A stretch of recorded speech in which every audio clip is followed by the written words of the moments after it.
सुबह 9 बजे। हाय, मी सिद्धांत स्टार. तुम्ही कोण? फॉलो करा. आता निघालो बाहेर. आज खूप दिवसानंतर मामू सेट करत चाय पितो म्हटलं. तर ITI मध्ये ऍडमिशन करायची आहे तर डॉक्युमेंट्स काढतो म्हटलं. काढले ना मग डॉक्युमेंट्स. मी व्हॉलीबॉल मध्ये स्टेट प्लेअर आहे. कोणते डॉक्युमेंट्स काढायचे मला झटा समजत नाही.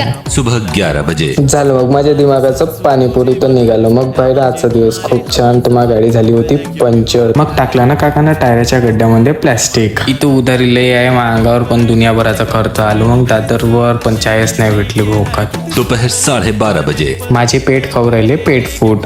तर का मम्मीला सोडून देतो आणि तिकडून बिल भरायला जातो. तो कोणीच नाही. काका तुम्हाला बिल भरायचे पैसे देते, इकडे तिकडे जायचे नाही. भरलं मग बिल मला ना 390 बिल आलं. तुम्हाला किती येते महिन्याचं बिल ते कमेंट मध्ये सांगा. दोपहर 1:15 बजे। केली मग गप आंघोळ. जातो आता ITI मध्ये फॉर्म भरासाठी. तर घेतलं मा बहिणीले काढायचे होते फोटो. तर आलो फोटो स्टुडिओ मध्ये. आलो झेरॉक्सच्या दुकानमध्ये. तर मला 10वी मध्ये एवढे सारा मार्क होते. तर काही भोकात झालं. मी वरत जाऊ इथंच फॉर्म भरून घेतो ना ITIचा. आई पण ITIचा फॉर्म भरण्यात व्यस्त झाली. तोपर्यंत मी काकूर एक काम करतो, अंडे शिलतो. दोपहर 3:30 बजे। फॉर्म भरला व्हेरिफिकेशन साठी. आता वरत आलो. व्हेरिफिकेशन करायसाठी आलो तर कोणीच नाही होतं. चला ना मग भेटू उद्या.